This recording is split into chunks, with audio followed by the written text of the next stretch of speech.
안녕하세요. 제주 4.3 이야기를 담은 오사카에서 온 편지 4월 이야기 그리고 시인과 뚜럼을 연출한 양정환 감독입니다. 지금부터 제가 들려드리는 4.3 이야기 한번 들어보시겠습니까? 삼나무 숲 풍경이 너무나 멋지게 펼쳐진 이곳은 아부오름입니다. 제주 땅, 그 어느 곳에도 4.3의 아픔이 서려 있지 않는 곳은 없지만 아부오름은 그 모든 것을 포용하듯 넉넉해 보이는데요. 저는 이곳을 배경으로 4번째 4.3 영화를 준비 중입니다. 그 개미 지옥을 보면 그 명주잠자리 애벌레가 개미를 잡아먹기 위해서 이렇게 함정을 만드는데 이 예전에 이렇게 항공 촬영을 했을 때 아부오름의 모습이 개미 지옥과도 같다? 저는 그렇게 느꼈었거든요. 이 아부오름이라는 큰 개미 지옥의 형태를 한 이곳에서 사람들이 4.3에 갇혀서 아직까지도 나오지 못하는 어떤 그런 이야기를 좀 담고 싶어서 이 아부오름을 이제 그 로케이션으로 저희가 하게 됐고요. 저는 2015년 제주 4.3으로 인해 제주를 떠나 오사카로 갈 수밖에 없었던 두 여인의 이야기를 담은 오사카에서 온 편지라는 영화를 시작으로 제주 4.3 영화를 계속 만들고 있습니다. 맨날 모르고 다니셔. 아, 진짜 빨갱이나 보다. 도망간 거 아니?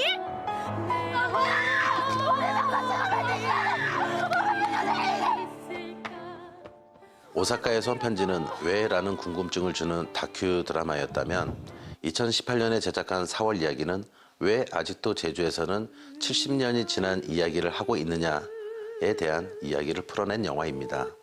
최근 개봉한 3번째 영화 시인과 뚜럼은 4.3이라면 을에 떠올리는 슬픔, 비극이라는 고정관념을 탈피해 음악 속의 4.3을 코믹으로 담아낸 작품입니다. 이제 4번째에서는 이제 뭐 가해자가 있다고 해서 싸워야 되는 건 아니잖아요. 어쨌든 화해와 상생이라는 길을 가야 되는데 그거에 대한 어떤 메시지를 담는 게 이제 이 전체적으로 이제 처음에 기획했던 4편의 영화의 어떤 기획 의도라고 보시면 될 것 같고, 강요당한 망각의 역사, 제주 4.3을 영화로 만드는 일은 결코 쉽지 않은 도전이었습니다. 그 길을 걷게 한 특별한 계기가 있는데요. 바로 고 김경률 감독의 영화 끝나지 않은 세월 때문입니다.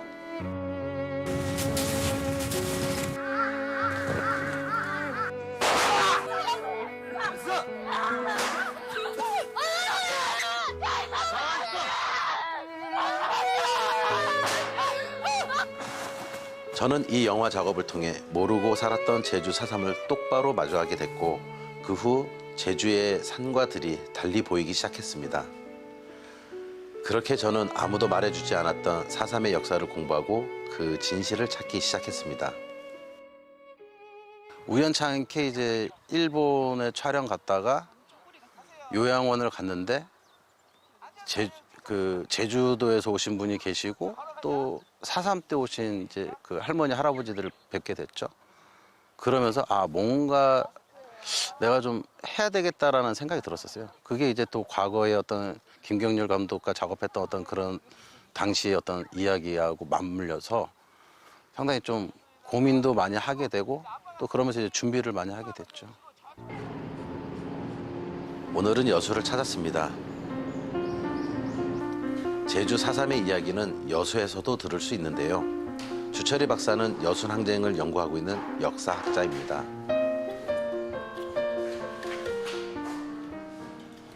다른 관점에 한번 제주 4.3을 바라봐 보자.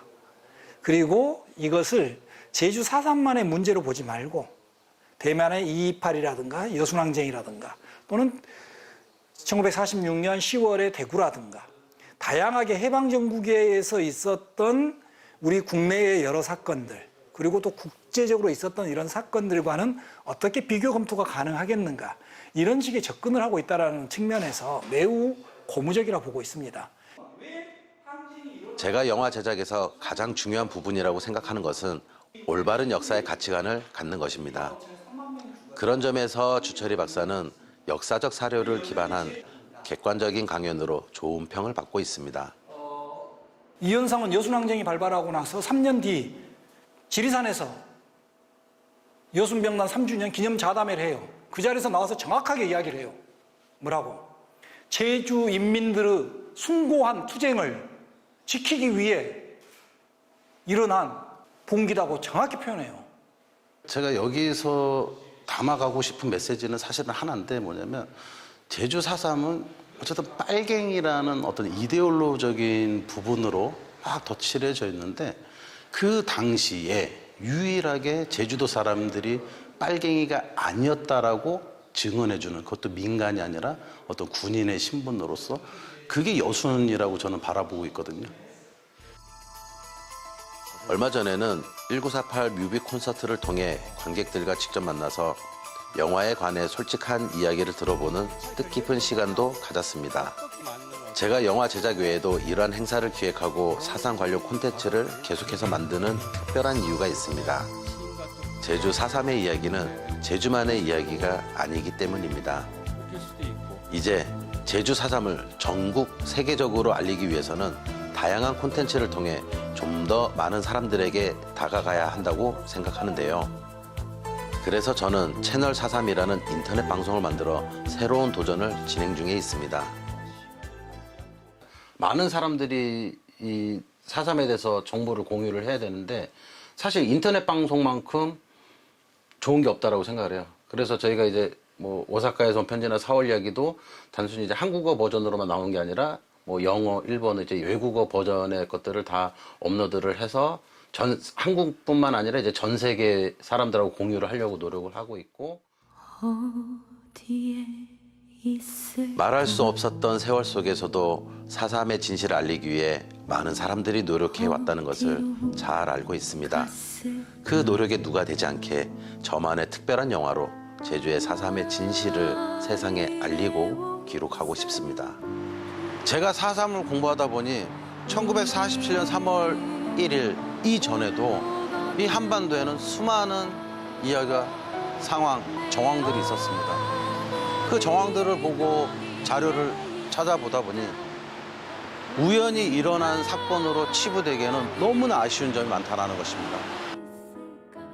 진실이 규명되지 않는 한 아픔 또한 봉합되지 않습니다.